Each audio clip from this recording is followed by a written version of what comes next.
All right, for more reaction to this Leafs loss, we head back to Scotiabank Arena. Here is our Leafs reporter, Mark Masters. Here is our TSN hockey insider, Chris Johnston. Mark, I will start with you. Special teams, the downfall for the Buds in Game 3. The power play doesn't come through, and neither does the penalty kill, Mark. Yeah, Jay, it's a familiar story for this Maple Leafs team. The power play was struggling down the stretch, and they just haven't been able to get it back on track.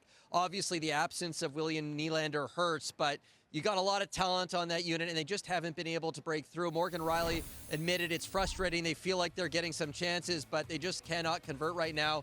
I asked Jim Montgomery what he likes about his penalty kill, and he said his goalie, Jeremy Swayman, has been their best penalty killer. He has been excellent. But, yeah, the penalty kill's been a sore spot all season long. Again, they just can't get it done. That Jake DeBrusk goal, they lose a battle on the boards. Matthew Nyes, the rookie, saying that they're just not winning enough pucks off the yellow. So just, a lot to pour over when it comes to the special teams battle for the Leafs during this two-day break in the series. And then, Chris, it's coming with Brad Marchand. You know the chirping's coming. You know everything's coming. And yet, is Brad Marchand in this Leafs team's head again?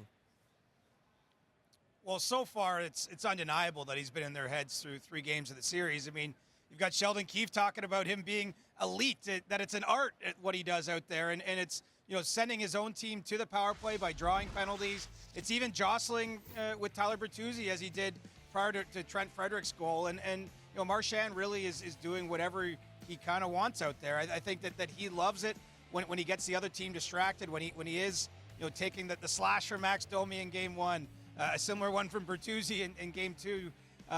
Marchand is at his best when he is distracting the other team. It's important to note those 2 guys I mentioned, they play on Austin Matthews' wing, so he's getting under the skin of the Leafs' top line right now, and I think that has definitely disrupted some of the good things that line was able to do, especially in the 2 Bruins wins in this series. And then, Mark, Jeremy Swayman gets the win for Boston, and we are used to Jim Montgomery going back and forth between Swayman and Linus Ullmark.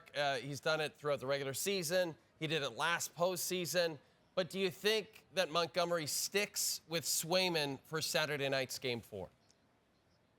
Geez, I would think so. CJ talking about Marchand being in the Leafs' heads. I wonder if Swayman is a bit in their heads. I mean, they haven't won a game against him this season. Swayman now 5-0 against the Leafs. He was locked in.